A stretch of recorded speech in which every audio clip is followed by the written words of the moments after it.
Good morning, students. This online class is conducted by St. James School and College, and this video is class 4, chapter 11, how our villages are run. Before starting this lesson, we should know the smallest unit of our society, and this is our family. Some person makes up family. When we gather in a one roof, we make a family.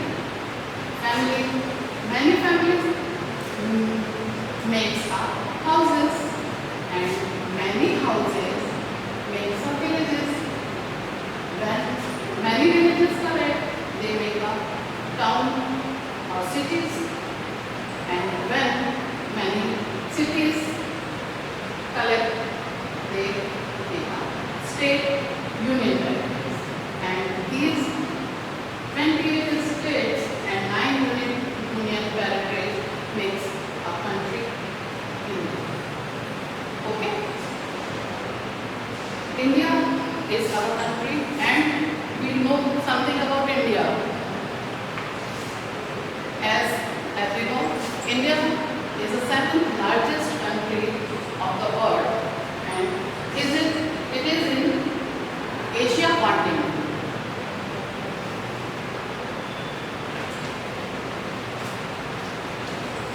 Because our country is a very big country, it is not possible to govern whole country with one government.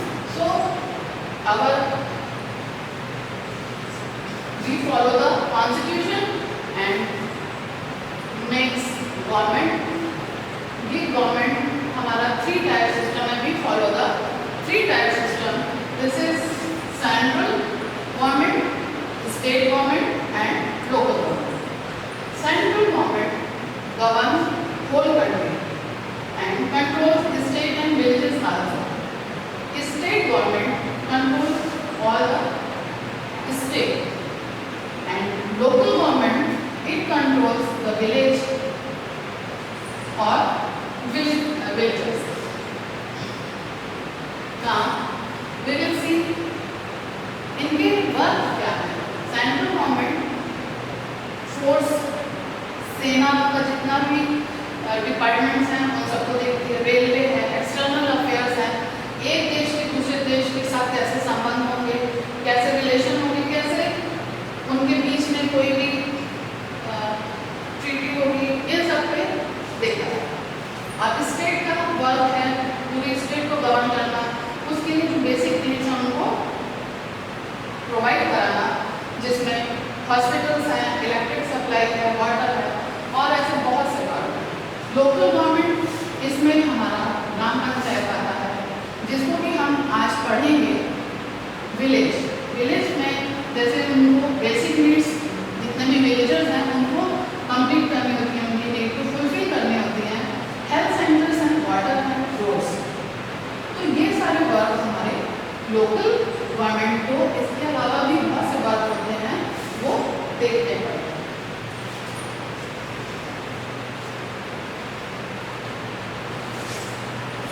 The local government of a village is called a ग्राम पंचायत. अभी मैंने बताया कि village में ग्राम पंचायत ही देखती है government, और इसमें हमारा ग्राम सभा और ग्राम पंचायत आता है.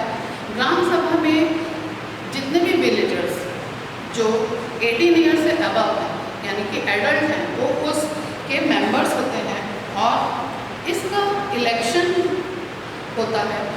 पूरा प्रोसेस जो है एक इलेक्शन कमीशन कराता है, और ग्राम सभा में जितने भी सदस्य हैं वो सब मिलकर ग्राम पंचायत के सदस्यों को चुनते हैं. इसके लिए ग्राम पंचायत में जो स्मॉल एरिया में डिवाइड कर दिया जाता है, और हर एरिया से कैंडिडेट्स खड़े होते हैं. उन कैंडिडेट्स में कोई भी किसी पार्टी का भी हो सकता है, और वो कोई इंडिपेंडेंट भी खड़ा हो सकता है. उसमें इंडिपेंडेंट और जो पार्टी के होते हैं उनको एक साइन दिया जाता है, सिंबल दिया जाता है, जिसके थ्रू सारा इलेक्शन होता है. ये भी इलेक्शन कमीशन के थ्रू ही दिए जाते हैं. और इसमें जो ग्राम पंचायत है, पहले तो इलेक्शन के लिए हम स्मॉलर एरिया में डिवाइड करेंगे, फिर जो इलेक्शन होता है उसकी एक डेट डिसाइड की जाती है, कैंडिडेट खड़े होते हैं और उनको हम लोग अपना वोट देते हैं। कौन लोग वोट दे सकते हैं? जो एडल्ट हैं, 18 ईयर से ज़्यादा है। तो जब ये वोट होता है तो इसके लिए हमारा बैलेट पेपर होता है जिसमें सारे कैंडिडेट्स के सिंबल्स होते हैं और उसमें हम अपनी चॉइस का कोई कैंडिडेट चुन सकते हैं। एक बैलेट बॉक्स होता है जो कि सील होता है, उसमें हम अपनी चॉइस का पेपर फोल्ड करके उसको डालते हैं और ये काम EVM इलेक्ट्रॉनिक वोटिंग मशीन भी करती है।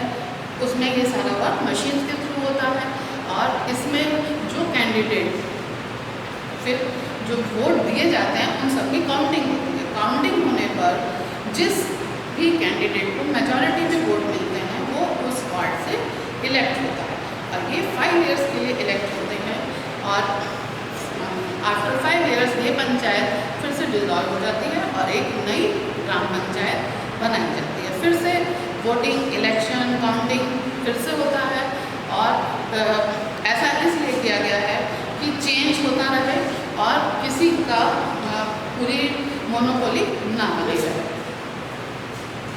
और पहले ग्राम पंचायत में पुराने समय में पंचायत मीन्स पंच 5 एल्डर गांव के लोगों को चुना जाता था जो कि जितने भी डिसीजंस होते थे या कोई भी प्रॉब्लम्स होती थी उनको सॉल्व कर लेता था। लेकिन फिर अकॉर्डिंग टू पॉपुलेशन ये पॉसिबल नहीं हो पाया, ना ही उसकी इस पॉपुलेशन के बढ़ने से इसके नंबर्स जो हैं वो बढ़ गए। अब जो है वो पॉपुलेशन के अकॉर्डिंग ग्राम पंचायत में मेंबर्स इलेक्ट होते हैं और it depend upon the population and the area of the village. 1/3 of the total number should be women. 1/3 जो है उसमें औरत को मतलब फीमेल को लेना जरूरी है। ये हम लोगों ने पढ़ा कि किस तरह से गांव में गवर्नमेंट फॉर्म होती है, कैसे ग्राम सभा और ग्राम पंचायत दोनों कैसे वर्क करते हैं और ग्राम सभा और ग्राम पंचायत ये दोनों मिलकर गांव के सारे जितनी भी नीड्स हैं उनको मिलकर पूरा करते हैं। Now we will read what a gram panchayat does. Gram panchayat क्या क्या काम करती है? इसमें मैंने आपको पहले बताया कि जैसे बेसिक नीड्स जो हमारी हैं उन सबको फुलफिल करना इसका काम होता है। सबसे पहले वाटर सप्लाई करना, गांव के लोगों को जितनी भी वहाँ के मेंबर्स हैं उन सबको वाटर प्रोवाइड कराना। उसके लिए ट्यूबवेल है, पंप है, वेल्स हैं, इन सबको अरेंज करना। फिर आता है इलेक्ट्रिक सप्लाई।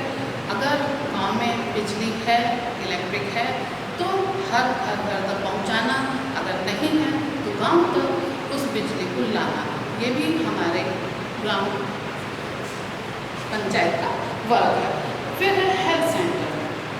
हेल्थ सेंटर अगर गांव में कोई बीमार हो जाए उसकी ट्रीटमेंट के लिए हेल्थ सेंटर्स होने चाहिए कि उनका ट्रीटमेंट वहाँ पर हो सके। और इसी के साथ सैनिटाइजेशन का ध्यान रखना। आजकल आप देख रहे हैं कोविड के टाइम में तो अब इसकी इम्पोर्टेंस सभी लोग समझ चुके हैं कि हमें कितना साफ़ सफाई से रहना चाहिए। तो इन सब पूरे गांव को मतलब कहीं पे भी कूड़ा, ड्रेनेज, इस सब को देखना, एक जगह इकट्ठा ना हो, जर्म्स ना पैदा हो, उसको साफ रखना और गांव को साफ रखने के लिए इसको डिफरेंट वर्क्स करने पड़ते हैं ग्राम पंचायत।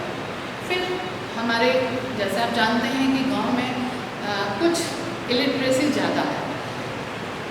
उस इलिटरेसी को दूर करने के लिए वहाँ पर प्राइमरी एजुकेशन के लिए और एडल्ट एजुकेशन दोनों को प्रोवाइड कराना। प्राइमरी एजुकेशन मीन्स कि जो छोटे बच्चे हैं उनको वहाँ उसी गांव में पढ़ने की सुविधा मिल सके, उनको बुक्स हैं, ये सारी चीज़ें डिफरेंट हमारे बॉडीज़ हैं जो प्रोवाइड कराते हैं उनके लिए, जैसे एट प्रेजेंट मिड मील वगैरह अरेंज किया जाता है, इन सब की सुविधा देना।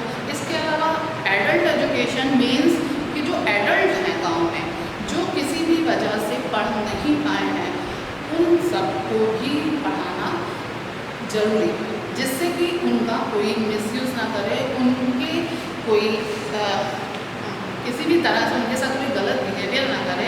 इसके लिए एजुकेशन बहुत ज़रूरी है। उन सब के लिए एडल्ट एजुकेशन को प्रोवाइड कराया जाता है और उनको पढ़ाने का तरीका और उनको सिखाने का तरीका वो छोटे बच्चों से अलग रहता है, क्योंकि वो बड़े लोग बहुत सी चीज़ों को जानते हैं। वो हमारे जो उनकी नॉलेज है उसके थ्रू उनको एजुकेशन दी जाती है। फिर आता है विलेज में हमारा मेन ऑक्यूपेशन हो जाता है एग्रीकल्चर। आप सब जानते हैं खेती या जानवर को पाला जाता है, ये हमारा मेन ऑक्यूपेशन है। जितने भी विलेजर्स हैं वो उसको यही काम करके अपनी रोजी रोटी चलाते हैं, अपना पेट पालते हैं, अपनी फैमिली को पालते हैं। तो इसके लिए हमें खेती करने के लिए ज़रूरी क्या है, जो सीड्स हैं, फर्टिलाइज़र्स हैं, केमिकल्स हैं, जो भी खेती करने के लिए इक्विपमेंट्स वगैरह हैं, इन सब चीज़ों के लिए उनको प्रोवाइड कराना, जिससे कि अच्छी खेती कर सकें। और अब आजकल तो इन सब चीज़ों के साथ ही फर्टिलाइज़र्स और केमिकल्स का यूज़ कम करने को कहा जाता है। तो इस तरह की खेती को जो है वो ज़्यादा उसके बारे में बताना, जिससे कि वही खेती को किसान करें। फिर रोड्स हैं, ट्रांसपोर्ट है, इन सब को भी प्रोवाइड कराना ज़रूरी है कि गांव में सड़कें कच्ची ना रहें, क्योंकि बारिश के दिनों में जब वो अनमेटेड रोड होती हैं वो सही तरह से उस पर चलना आसान नहीं होता है। तो इसलिए हमारी पक्की सड़कें, रोड्स हों, जिससे कि व्यापार को, बिजनेस को, ट्रेड को बढ़ाया जा सके। गांव के बीच में और गांव के बाहर जाकर भी जो व्यापार है उसको किया जा सके। मतलब एग्रीकल्चर है, जैसे बहुत सी चीज़ें पैदा होती हैं, अगर हमारे पास रोड सही नहीं है, ट्रांसपोर्ट सही नहीं है, तो हम उस सामान को ले जाके बाहर के मार्केट में नहीं बेच पाएंगे, तो इससे किसानों को प्रॉफिट भी कम मिलेगा। इसलिए इन सब चीज़ों को भी प्रोवाइड कराना ज़रूरी होता है। इसके अलावा जो विलेजर्स हैं आपस में किसी न किसी बात पर उनमें कुछ फाइट्स होती हैं, कोई एक व्यू पे उनकी ओपिनियन नहीं मिलती है, तो उनके बीच में जो डिस्प्यूट्स हो जाते हैं उन सबको सॉल्व करना भी हमारी ग्राम पंचायत का काम है। इसके अलावा आता है हमारा पॉपुलेशन। गांव में कितनी पॉपुलेशन है इसका रिकॉर्ड रखना, कौन कौन से बेबीज़ पैदा हुए हैं उनका डेट मेंशन रखना, और कोई डेथ अगर गांव में होती है उसका पूरा रिकॉर्ड रखना, ये सारा काम भी ग्राम पंचायत को ही देखना पड़ता है। तो ये सारा वर्क हमने पढ़ा जो हम लोगों की ग्राम पंचायत गांव के लोगों के लिए करती है। इसके अलावा भी कुछ और वर्क जो कि गांव को उन्नत बनाने के, विलेज को और अच्छा इम्प्रूव करने के लिए ज़रूरी है, वो सब काम भी करते हैं। अभी आपने पढ़ा कि कैसे गांव में गवर्नमेंट कैसे रन करती है। अभी आप एक छोटा सा एग्जांपल देख सकते हैं, जैसे फैमिली में आप देखते हैं कुछ लोग अर्न करते हैं मनी, मम्मी हैं, पापा हैं और भी मेंबर्स हैं जो घर से बाहर जाते हैं, घर के अंदर रह के किसी भी तरह से घर में मनी लाते हैं, उसको स्पेंड करते हैं, खर्च करते हैं, घर की ज़रूरतों को पूरा करते हैं। इसी तरह से ये फॉर्मेशन तो गवर्नमेंट की हो गई, लेकिन किसी भी काम को करने के लिए हमें फाइनेंस की ज़रूरत होती है, पैसे की ज़रूरत होती है। ये मनी कहाँ से आएगी, ये एक बहुत बड़ा क्वेश्चन हो जाता है। और इसके लिए जो हमने अभी आपको बताया था कि सेंट्रल गवर्नमेंट स्टेट गवर्नमेंट को कंट्रोल करती है और विलेज को भी कंट्रोल करने का मतलब कंट्रोल करती है, साथ ही जो उनको अनुदान या कोई भी चीज़ों की ज़रूरत होती है, ग्रांट्स वगैरह दिए जाते हैं। तो इस तरह से जो स्टेट गवर्नमेंट है वो गांव में ये सब काम करने के लिए एड्स देती है। और इसके अलावा गांव में समय समय पर जो ज़मीन है वो बेची जाती है, खरीदी जाती है, उन सब की फीस होती है। और जो टैक्स होता है उन सबको, जो टैक्स क्या होता है, वो मनी जो हम गवर्नमेंट को उसके काम करने के लिए देते हैं। सिटीज़न जो भी हम लोग हैं, हम लोग सब उसको गवर्नमेंट के काम को करने के लिए देते हैं, ये टैक्स कहलाता है। तो जो टैक्स गांव में आता है, जो स्टेट से फाइनेंस हेल्प हमें मिलती है, फाइनेंशियल हेल्प, दूसरा जो फीस है, जो फेयर्स लगते हैं, जो मार्केट्स लगती हैं, जो शॉप्स हैं, उन सब के जो रेंट होते हैं, ये सब करना, इन सब से इसकी मनी इकट्ठा होती है और इस मनी को स्पेंड करते हैं। लेकिन ग्राम पंचायत पूरी तरह से फ्री नहीं है, अपनी मर्जी से सारा पैसा खर्च करने के लिए उसके ऊपर ग्राम सभा का कंट्रोल भी रहता है। तो दोनों की आपस की कोऑर्डिनेशन से एक गांव तरक्की करता है, गांव आगे बढ़ता है। इसमें गांव में डिफरेंट टाइप्स की बिल्डिंग्स वगैरह भी अरेंज करना इसी का काम है। जैसे हेल्थ सेंटर है वो बनेंगे, छोटे मोटे फंक्शंस हैं उन सब के लिए, कोई मीटिंग्स करने के लिए जो प्लेसेस हमें ज़रूरत है, जो बिल्डिंग्स की ज़रूरत है, वो हमारी इन्हीं ग्राम पंचायत के द्वारा ही बनाया जाता है। तो आपने इसमें पढ़ा कैसे गवर्नमेंट चलती है, कौन सी गवर्नमेंट बनती है, उसका फॉर्मेशन पढ़ा, कैसे वो वर्क करता है, कैसे उसका फाइनेंस आता है, कैसे वो स्पेंड करता है। तो हम लोगों ने आज इस टॉपिक को कंप्लीट किया कि how our villages are run. Now we will do book work. Book work में इसमें कुछ टर्म्स हैं जो आप लोग कॉपी में लिखते ही हैं, जो ये न्यू वर्ड्स हैं इनको हम लोग कॉपी में लिखते हैं, ये कॉपी वर्क में आता है। जो बुक वर्क है वो हम लोग यहाँ पे करने जा रहे हैं।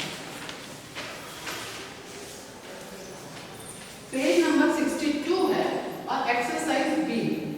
This is exercise B, fill in the blanks. First sentence is to dash means to express your choice.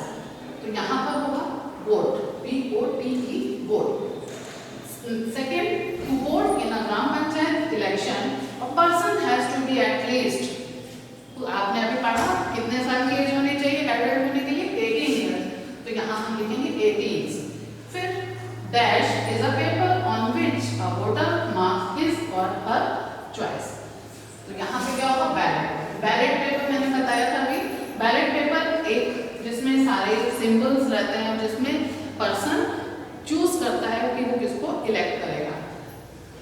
Then number 4, all adult villagers are member of its gram सभा।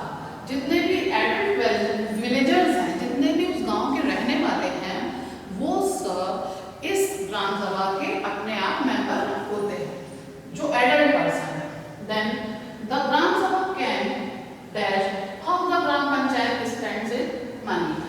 जैसे मैंने बताया था कि आपको कि चेक कर सकते हैं ग्राम सभा, ग्राम पंचायत कैसे अपनी मनी को स्पेंड कर रहा है, उसको पूरी तरह से चेक कर सकते हैं, कंट्रोल भी कर सकते हैं। Exercise C, this is true false. Here some statements are given, we have to decide is it true or false. First is a gram panchayat is usually made up of 5 people। अभी आपने पढ़ा क्या ग्राम पंचायत सिर्फ 5 लोगों से मिलकर बनती है? No, it is a false statement, because जो पहले तो 5 पर्सन से था, बट अब पॉपुलेशन के अकॉर्डिंग और 1/3 उसमें वुमेन्स का होना भी जरूरी है। Second, a women can not be a member of gram panchayat. Is it true? No. Is it false? Yes, women आपकी ग्राम पंचायत में मेंबर होना उसको बन सकती है। तो ये आपका हो गया false statement. Third is the sarpanch is chosen by the government. जो सरपंच है, जो विलेज के जो पंचायत का जो मुखिया होता है, उसको सरपंच भी कहते हैं, प्रधान भी कहते हैं और मुखिया भी कहते हैं।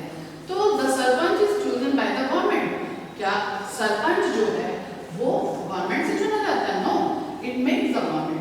तो ये तो हमारी जो इलेक्शन होता है उसके जो मेजॉरिटी मैंने बताया, तो ये आपका स्टेटमेंट क्या हो गया? False. Member of a gram panchayat are elected for a fixed period of time. जो मेंबर्स हैं ग्राम पंचायत के, वो एक निश्चित फिक्स टाइम के लिए चुने जाते हैं। यस, ये चुने जाते हैं 5 years के लिए। तो ये आपका स्टेटमेंट हो गया true. Then the gram panchayat helps to settle fights between villagers. Gram panchayat को कभी कभी न्याय का भी काम करना पड़ता है, जो भी फाइट डिस्प्यूट्स होते हैं उन सबको भी दूर करता है। तो ये स्टेटमेंट हो गया आपका true. Now exercise B, tick the best answer.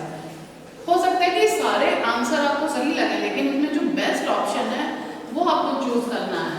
तो फर्स्ट है people elect the member of the gram panchayat by making a ballot paper, raising their hand, saying yes और no.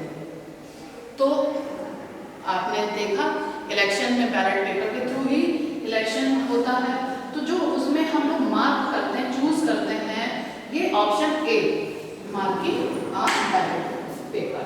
Second, our country is governed by the state government, central government, gram panchayat. Our country, here we are talking about our country India.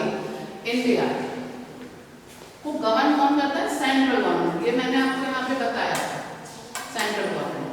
Then 3, gram panchayat do their work with the help of teachers, villagers और farmers।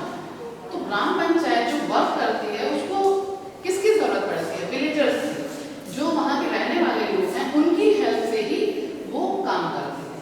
Number 4, if a gram panchayat has 15 members, how many of them should be women? तो ये आपका math से related question हो गया। देखिए 15 members हैं और मैंने बताया 1/3 शुड बी वुमेन। तो आप बताइए कितना होगा 15 का 1/3? एटलीस्ट 1, एटलीस्ट 3 और एटलीस्ट 5। तो सही आंसर क्या होगा? एटलीस्ट 5। 5 मेंबर्स का होना जरूरी है अगर 15 मेंबर्स की ग्राम पंचायत है। तो ये आपने जो वर्क इसका किया। Thank you.